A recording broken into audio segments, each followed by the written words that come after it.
is Quentin, who is someone who I respect a lot, who has a lived experience, who I just respect to share his experiences and his resources that he has for all of us. So on that note, Quentin, thank you for being here, and I turn it over.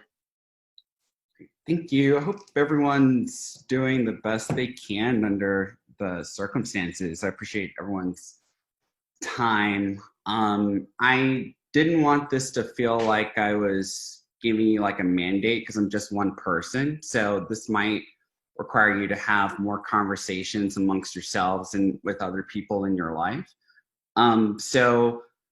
I did a similar talk where I kind of touched on race. So I kind of want to go over kind of like this idea of how race was created very quickly, and then kind of move us up to like what's going on present day. So a lot of people I'm realizing, particularly white people who have just never really had to think about race. A lot of them have questions about like things like, well, why is race constantly being brought up? Or with certain people, they feel like, you know, they're always talking about race, or, you know, why are people always making things about race? And so in order to like understand a question like that, we kind of have to think about how race was invented. And so race technically really wasn't a thing until after the 1400s. And the reason why it like kind of came into play is because that's when Europe had decided that they could use African people as kind of like a source of like labor and goods, like you could sell humans. And it took a while for that to catch on, actually. If you they talk about this at the Smithsonian Museum of African American History, but within the African continent, there were lots of different civilizations and groups. And whenever like a group would have any type of conflict, whoever would lose the conflict would essentially be consumed by that group. So you would almost be like joining a family once you were defeated. And there'd be like a trial period of time where you kind of had to be broken in to really learn how that group operated. And so while this was happening, you had these very wealthy merchants and people that essentially had like a lot of people following them, and some of those people that could be given away.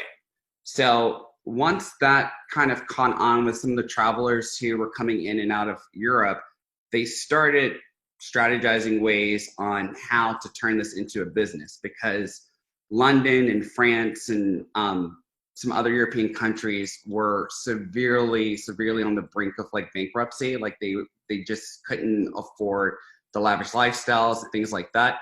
And so this idea of having humans go to this unknown land, which is now, you know, referred to as North America and South America, that free labor made these empires grow. It was almost like free money. So essentially, just like you have like UPS and DHL and all of like these branded services, they were literally going to Africa, capturing people at random. They would put them on these branded ships, and then they would take them to what I would like kind of call like a, and this is me just trying to make it sound more friendly, even though it's not friendly at all. It was sort of like a training camp. So you would be taken from the African continent, moved to another territory, and they would literally, you know, abuse you to the point of you accepting the fact that you were going to be a slave and that you were going to be skilled at a very specific labor and job. And after that conditioning was done, you were moved to like the different areas in the United States and South America.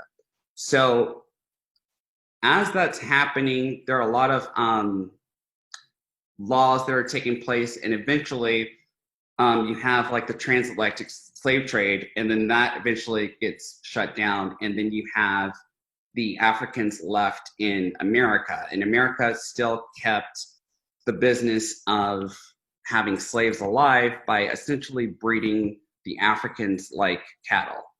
So you could go into a market and you can look at, a human, you would judge them based off of their skin color, how healthy they were. If it was a man, you wanted to, a big burly man that could carry a lot of things and do a lot of labor. If it was a woman, you wanted to make sure that she was fertile or pleasant to the eyes. There was just like a lot of the same way people go and look at dogs, or you would think of like a farmer trying to get like chickens or cows. It was like the same mentality with that.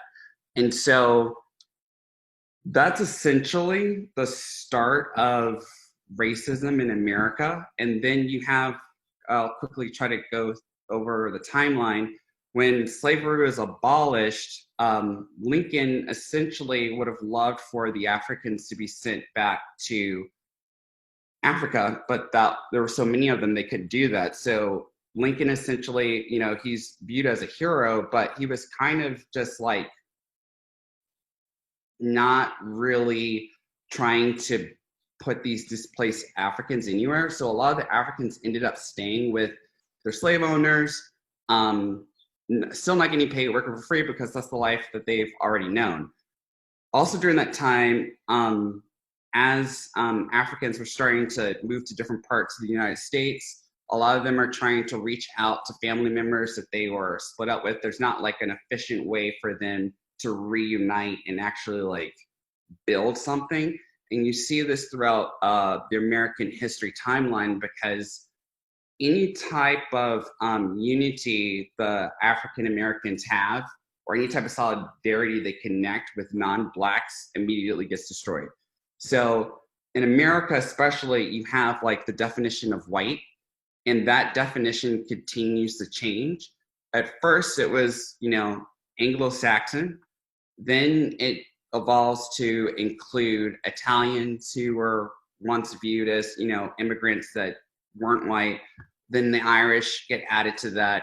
Then I guess Eastern Europeans get added to that. So the ethnicity of whiteness kind of evolves from that.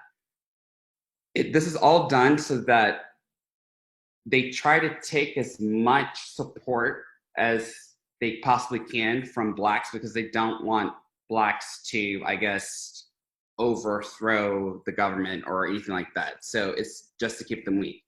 Also, during the time of slavery, the slaves weren't allowed to read or write. So again, their way of communication was something that they kind of developed. They didn't want them to have any skills where they could think for themselves or kind of separate themselves from the system that was designed to keep them oppressed. An example of this, I don't know if anyone knows about the Tulsa, Oklahoma, where they call it the Black Wall Street, where it was a Black community and it was all Black businesses and it was thriving, and it had influence from white people who I would call allies at the time. And for whatever reason, the Ku Klux Klan and the government came in and they completely destroyed it and murdered everyone in sight. And this continues to happen throughout history, whether it's bombing churches or it's setting up legislation that kind of puts African Americans at a disadvantage. One example that I think is really good, that I feel like makes it easier to understand this, is it's almost like you have the game of Monopoly. And so pretend that you're playing with someone, and for some reason, you're not allowed to do anything until the person you're playing with goes for 400 rounds. And during this time, they're accumulating money, they're buying property, they're pretty much dominating the board. So after the 400 rounds, you can go. If you know how the game of Monopoly is played, you land on something, you end up having to pay. So for your next 50 rounds, you spend time having to pay off debts that are just like practically impossible. You're landing on property that's not yours, or you think there's an opportunity to get something, but you can't because you've been outbid, things like that. After the 50 rounds, you've gone around the board 450 times. Now everyone's saying, okay, catch up. You're in debt. All the property values are astronomically high. you're afraid to move because anywhere you land, there's going to be some type of punishment. And you're really just dependent on the kindness of the people you're playing with to stay in the game. Otherwise, you're going to be eliminated. So white people have been able to accumulate wealth, kind of secure their legacies, but you have black people who have made several attempts to do so. And it seems, I don't want to say it seems, but it's backed by historical fact. Every attempt made has been dismantled by white oppressors. So when we start to move towards modern day, especially leading up to the election of Barack Obama, people started to have like this overall feeling like the country's become more progressive. It's not as tense as the 1960s. Like we've kind of come out of this era of racism, but it's actually been consistent with the American timeline. So Black people have felt that heat. It's just a combination of people's access to news stories, what the media outlets want to report, the authority that police officers and how the laws have changed to kind of essentially take Black people off the streets and put them in jail, which essentially is another form of slavery because a lot of corporations can get really cheap labor from jail. And a lot of people in jail, they're either in for very minor drug offenses or they're waiting a trial date. So because they're not paying the bond, they get moved to a jail anyway, even though they haven't been convicted of anything. And then also people end up going to jail for things that they didn't commit, but there's lack of evidence, or, you know, there's a police statement and it's their word versus his, you know? So you have that going on. You have this illusion that I guess Obama might have created for some people where you're thinking that racism doesn't exist. And then Black Lives Matter comes up. So the Black Lives Matter kind of triggered something in people where they had to focus on racism, and that's something that people didn't want to do. So it got backlash, and then there was an all lives matter thing, as if to say, you can't just focus on Black issues. Like, we're all going through stuff. There has to be a reason why this officer did this. A lot of people, when Trayvon Martin was murdered, a lot of people did the whole like, well, let's just wait and see. Let's wait for the evidence to come out. And it was, for me, it was kind of like the first time I experienced cognitive dissonance with a lot of my friends, because when I would see someone like Trayvon Martin or any of the other Black people who fell victim to police brutality, I would see myself in them. Like, that person could easily be me. It could be one of my friends. It could be a family member. But for someone who isn't Black or doesn't have like a deep connection with a Black or African American, something doesn't click.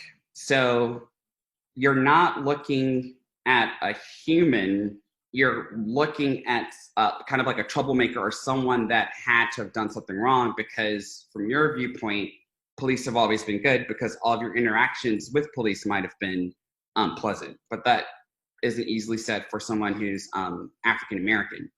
So I think for modern day, this probably started with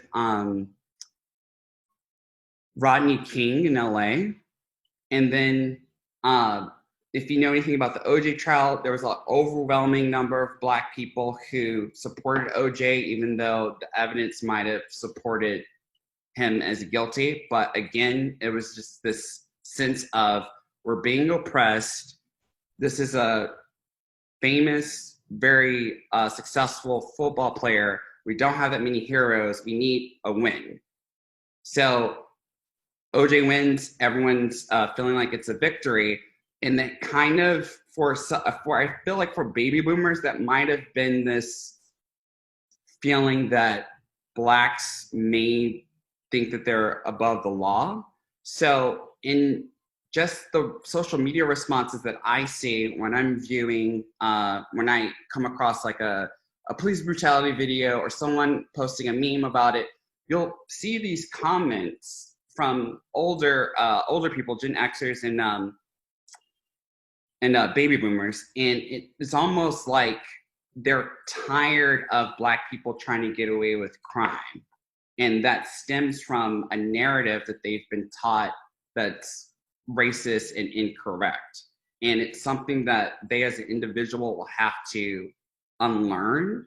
And some people have the willpower to unlearn it. Some people, it will probably be impossible. Like, if you have like a man in his 80s, it's not worth doing an argument back and forth, because the racist America is where he's developed all of his knowledge of how to love people and what's right and what's wrong. And those were formulated not just through his parents or his religion, but through the things that he was seeing on movies, TVs, and what he had access to.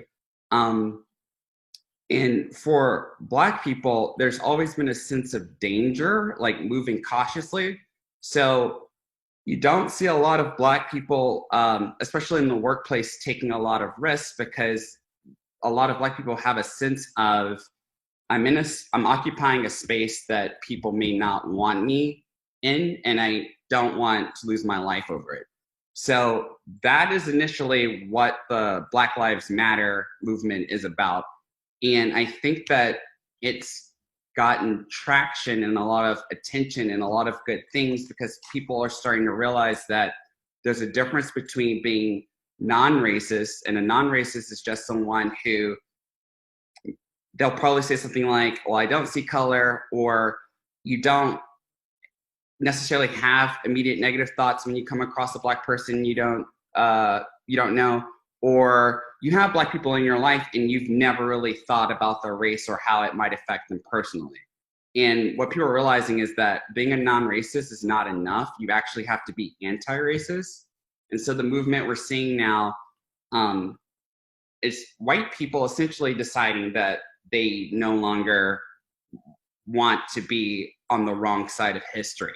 A lot of people have feelings of wanting to atone for the sins of their ancestors, or maybe they have family members that they know are racist and they want to make sure that they're not contributing to that. So a lot of people have a lot of questions about how to move forward as an ally for Black people, and a lot of people are kind of taking action on themselves upon themselves to do it. And I think the key here is to really listen to Black people and people of color, if you're trying to be an ally, which is why you guys are so important, because the main function of your app is to listen to the concerns of the people that are reaching out, but also just to understand that their stress level might be hindered under several layers. And mental health in the Black community is at a very weird stage now. So if you do get someone, a person of color, specifically if it's a Black person, they may be hesitant to open up. If they see your picture, they may word things differently. They may code switch. Code switching is kind of a survival tool where Black people kind of change themselves a little bit. So they may change how they dress. They may change how they talk. They'll change their mannerisms just so that they can appear to be as, as non-threatening as possible. The younger generation seems to have an easier time with being anti-racist, but I think that's because they've seen a Black president, like they grew up with a Black president. So the idea of racism to a lot of Gen Zers is just like, no fucking way. Like, what are you guys talking about? You guys killed him because he was Black. Like, that's wrong. So you'll see a lot more high school students, college students at these protests. And then also parents who are young enough to remember certain historical events, or maybe they've they have a child whose friend is Black and they've gotten close to the parents of that child, or, you know, there's a lot of reasons why people make that decision to become anti-racist, but it is something that has to come from within. Like, I can't, it's not like a sales pitch. I can't convince you to be like, you really have to think about your privilege and how you can use that to help people. Like, there's a joke that Batman's superpower is his white privilege. And I think that's, in this case, it's very true, because you can go up to an officer and fearlessly, like, not have a fear that the officer is going to attack you.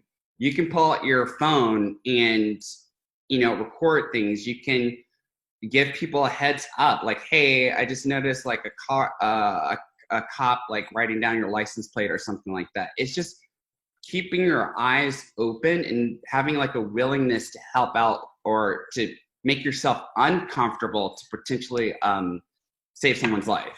And then also, I mean, white people may or may not be experiencing white guilt, but essentially that's really just like a really uneasy feeling of discomfort, and that feeling goes away. It's your conscience. Like, you know, you feel bad for what's happening, and sometimes you might feel helpless, but there's no protest that's too small or too big or too grand for this. Everyone's kind of been called to do what they can. And so I think it's really important that try to consume as much information as possible.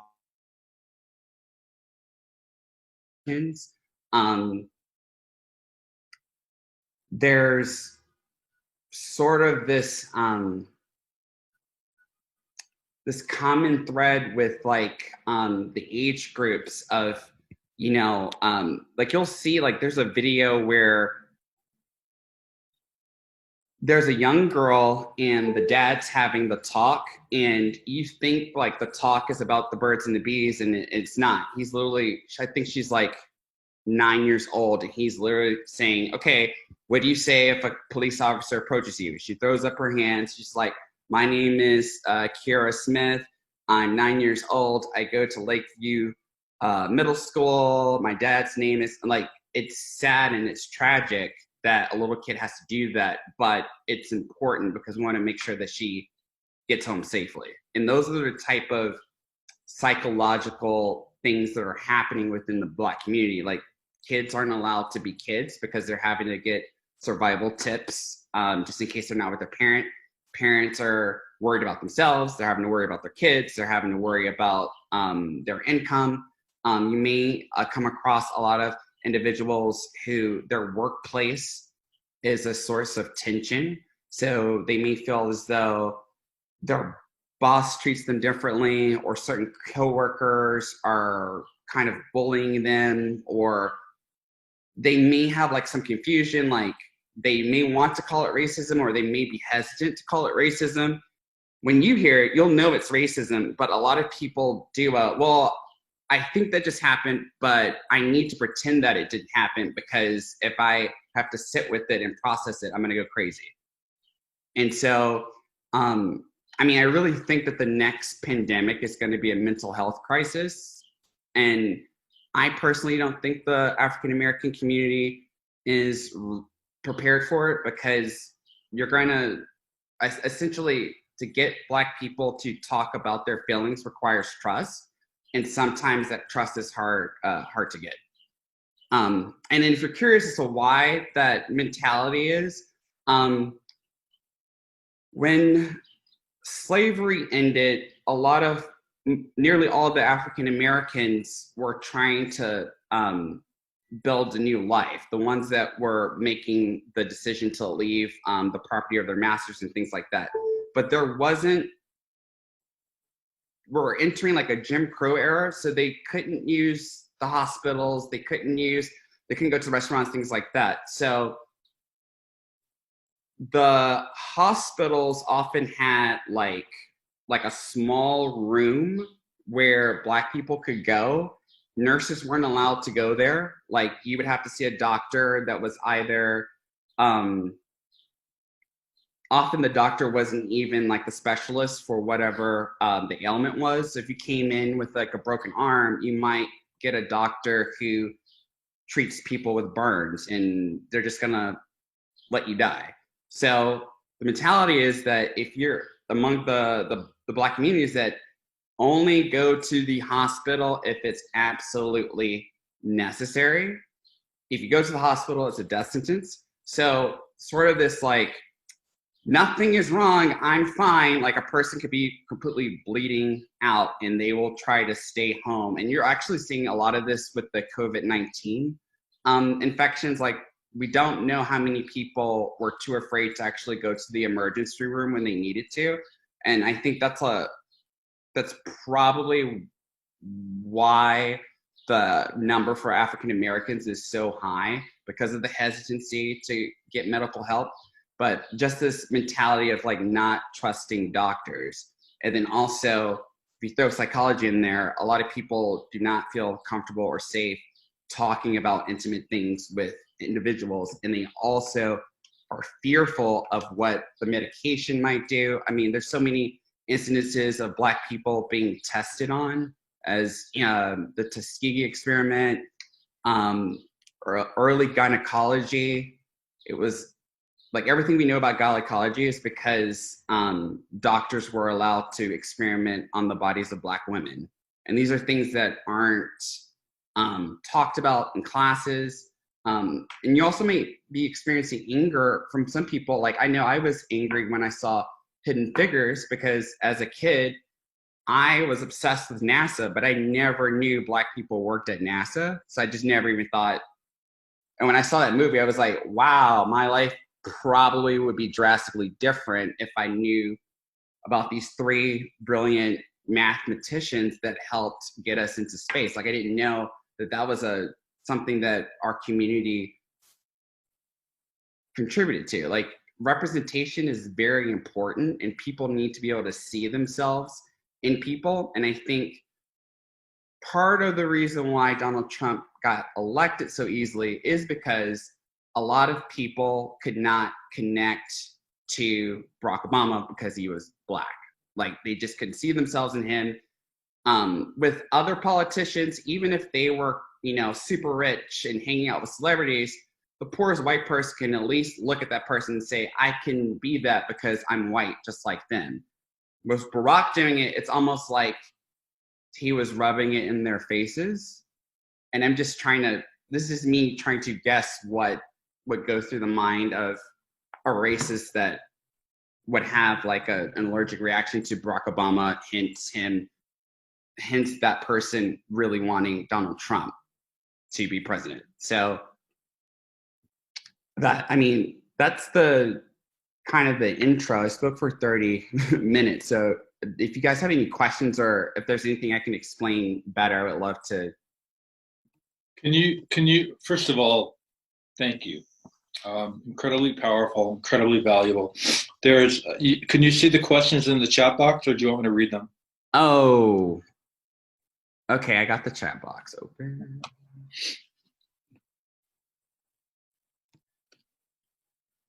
So yes, now I'd like to open it up to questions. If anyone wants to speak on camera, then please message me so we can make sure we're going one at a time and not interrupting. Otherwise, you can use the chat box.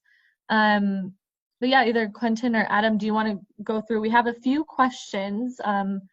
So someone asked about Rosewood. I actually just found out about Rosewood, and I'm embarrassed about that because I'm married to a history teacher. So just like you, I need to go and look that up.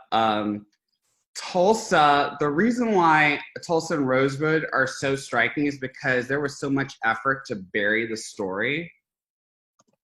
And like, when you look at the textbooks, they romanticize everything. And there's definitely like a white savior hero. And so you can imagine, if you're learning history that way as a child, when you get older and you realize that things aren't like that, it causes you to have like a reaction to it. I don't know if you guys are familiar with the Hunger Games movie, but the book wrote a character to be a young black girl, and people were throwing tantrums on social media because when they read the description, they didn't see a black girl, they saw a white girl. And so a lot of people make a big deal out of these heroes staying white. They don't like colorblind casting. And it's part of that is because of how we're teaching kids history and how we're teaching them to like look at white as good. That's why you see white Jesus everywhere, even though he couldn't have been that pale in the Middle East. That's not even how like the Bible describes him. So part of the unlearning is also going back and kind of revisiting some of the things that you might be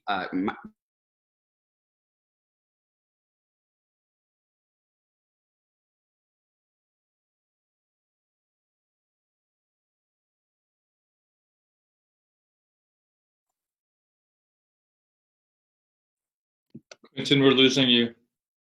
Oh, I think we just lost Quentin.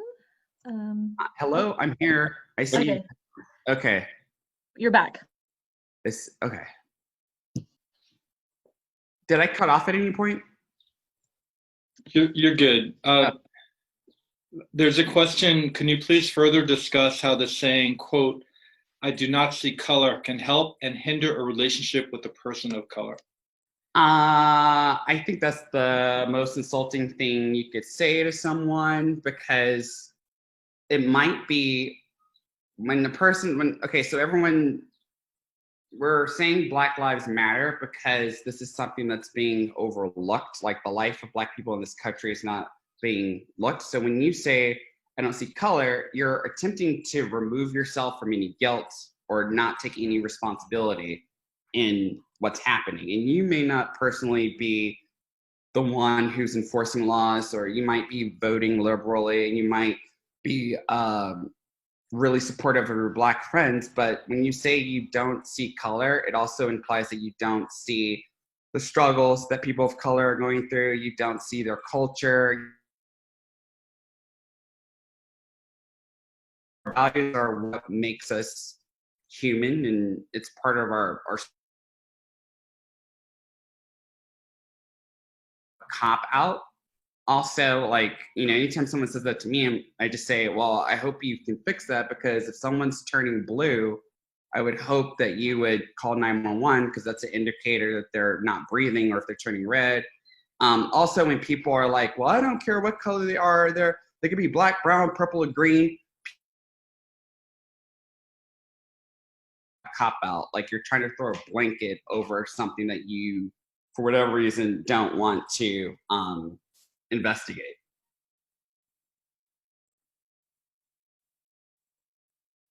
Peter says, as a child of the 60s, I'm able to look back and see how the racist undertones that existed in my own family.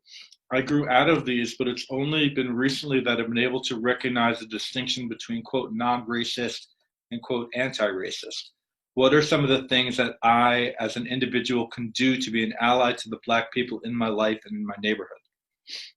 I think the first thing I just want to say is that this would probably be the worst time to reach out to, like, let's just say you have a Black neighbor. I wouldn't go knock on my neighbor's house and knock on his door and say, "Hey, what can I do to help?" Like, don't do it, because that person's probably dealing with all types of stuff, and it kind of puts the burden of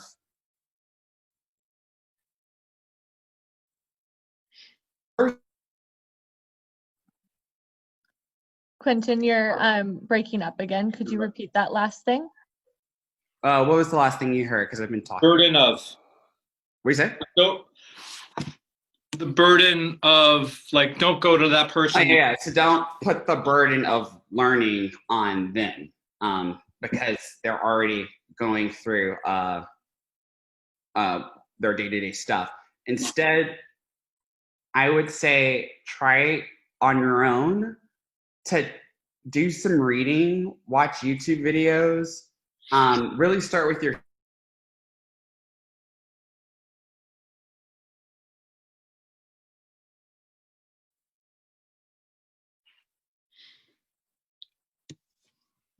Okay. Sorry about that, everyone. It looks like we've lost Quentin for a second. Okay, let's give him a minute. Hopefully he'll come back. that, you'll start to notice that there are things that you can do to help, whether it's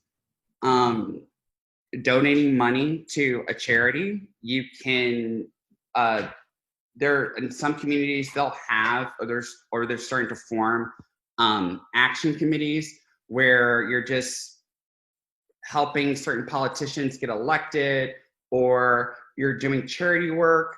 One thing, if you have the time, volunteering to work with kids and underserved communities is really helpful. If you're still going to, if you have a job where you're going into the workplace and you have people of color there, I wouldn't ask them. I would ask, whoever the supervisor is, or if you're the supervisor, reach out to HR and start to implement things within that environment, like making sure that those people have resources if they need it. Is there a protocol if a racist incident happens? If you're aware of something that happened, following up with HR to make sure it got taken care of. Or, I was in one situation where I was in a meeting and some very inappropriate things were said. And one of my team members came up and was like, hey, I don't know how you felt about that meeting, but if you do decide, I'm going to HR, but if you do decide to go to HR, just let me know, because I'm totally going to back you, because I just witnessed that too. Like, it's just letting people know you're there as a resource is valuable, but you also don't want to just like sit back and wait for someone to approach you. Like, once you start to do what I'm calling the unlearning, you'll start to notice things that you haven't noticed before. So maybe you'll be in a grocery store and you'll see that the woman has a tone to the black cashier that you think is a little offensive. You could say something to that woman. Or if you go to Thanksgiving and someone says something a little offensive. I know I'm from the South, so I have a lot of friends that say, I'm just trying to keep the peace for the holidays. I don't want to say anything. So they will let stuff like that slide. Well, maybe you don't let it slide anymore and you make it a big deal. Like, no, I am anti-racist. I do not want this a part of my life. And just really try to motivate the people in your immediate space to kind of start doing the work. And then the more educated you are, especially when it comes to the politicians, because we have someone in office that is calling everything fake news, having factual information and picking and choosing your battles against any white peers that you have that might be trying to convince you that we should still be saying all lives matter, or they want to deny that certain things have happened. You kind of need to stand your ground and let that person know that, no, this is not, I guess the first step is educating yourself, and the second step is making a commitment to being anti-racist. Thank you. We have one more question, and then we can wrap it up. How do I balance not being colorblind with avoiding tokenism? And Madeline, if you want to answer your question or if you want to speak more on this, because I know you wanted to speak on camera, you can go ahead. I think that's essentially my question. Is that unclear, Quentin? Do you want me to say any more? No, I get it. Okay.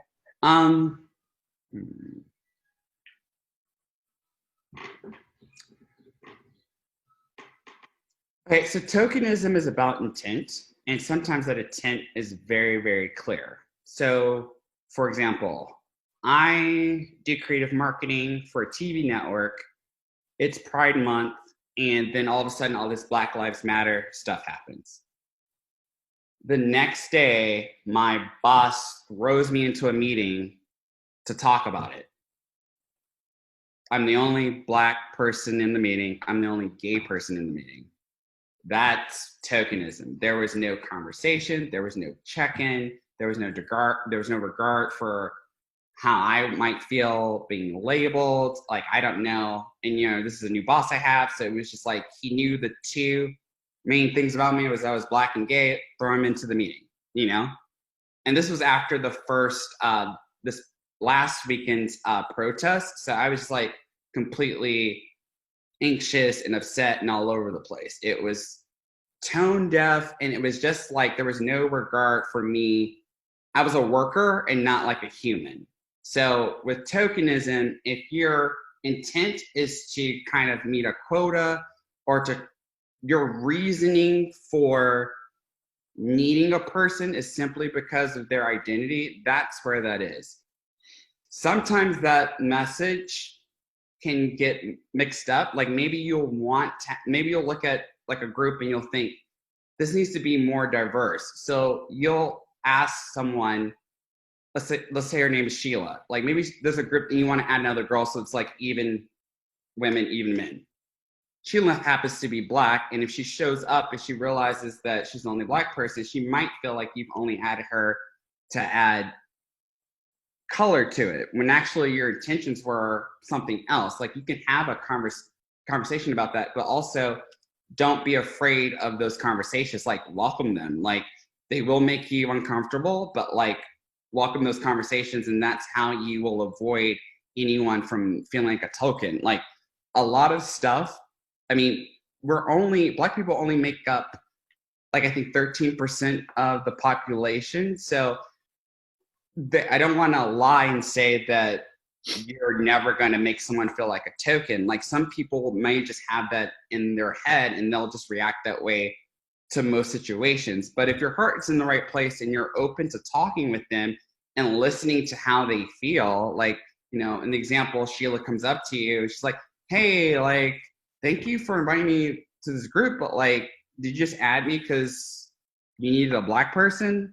This is such a bad example, but you could then talk to her and say, oh, no, that was my intent. You know, we just had 3 women and 4 men, and I know that you know a lot about recycling, and that's what the project's about. So I just really quickly, I wasn't thinking. And, you know, it doesn't have to be like a thing. Like, no one's going to view you as an enemy if you're speaking from the heart and you're committing to anti-racism. And it's valid to want somebody there because they bring a Black perspective that is lacking or missing, and to express that, or is that insulting? I mean, Adam did it. He was like, hey, Quentin, I know that you have first-hand experience with this, blah, blah. It's just like a frank conversation. Now, if Adam came up to me and he was like super cautious, like, okay, Quentin, I know that, like, I would have been like, no, you're making this, like, you shouldn't, because I'm seeing some stuff on social media that's kind of creepy, and I won't talk about it in this video. Like, you'll just come across it. But overall, we're asking to be viewed as human, and we want that respect. We're not asking you to atone, like, for years of mistreating us. Like, I feel like a lot of my white friends are like really taking this hard. Like, they're like, how did I not know? Like, you're going through a grieving process because the life that you thought that you knew so well is gone. And there might be incidences where you're looking back and you're like, I wish I had stuck up for that person, or I didn't know that was racist, or, oh, that's why that person didn't talk to me. I wish I could apologize. Like, a lot of people are going through that. You're not alone in that. But your commitment to being anti-racist is going to prevent you from making those mistakes in the future. But it's just going to make you a lot better in terms of navigating. Because also, you can't come at it as like, I'm going to treat all Black people this way. There's still going to be individuals, and you'll know who you can approach in that manner and who you might proceed with caution, you know? Listen, I want to thank you. Brilliant. I know all of us have that have participated, have learned a lot, and you've helped us tremendously. I love you. Thank you everyone for being here. Please, this will be available to all Hear Me listeners and all Cuddlist practitioners. Please share this widely. It'll be on, it'll be available. Madeline will make it available for Cuddlist, and Lorraine will make it available for Hearing. I appreciate it. Quentin, thank you again.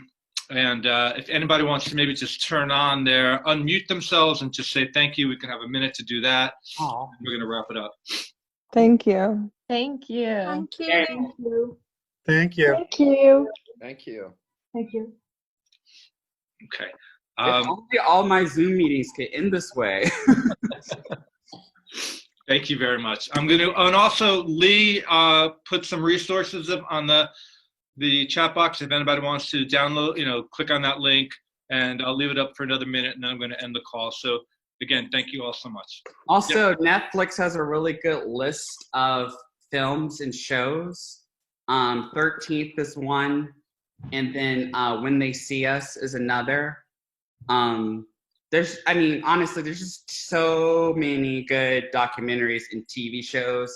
If you have HBO, Watchmen, which is based off a comic book, but they brilliantly weave in the story of Tulsa, Oklahoma. My husband uses that as a teaching tool when he's teaching American history. So, it's out there, and just, if you like good TV, that's like 101 right there before you have to start writing thesis papers. Okay. I'm going to end this. Thank you so much, Quentin, and everyone for being here. Bye.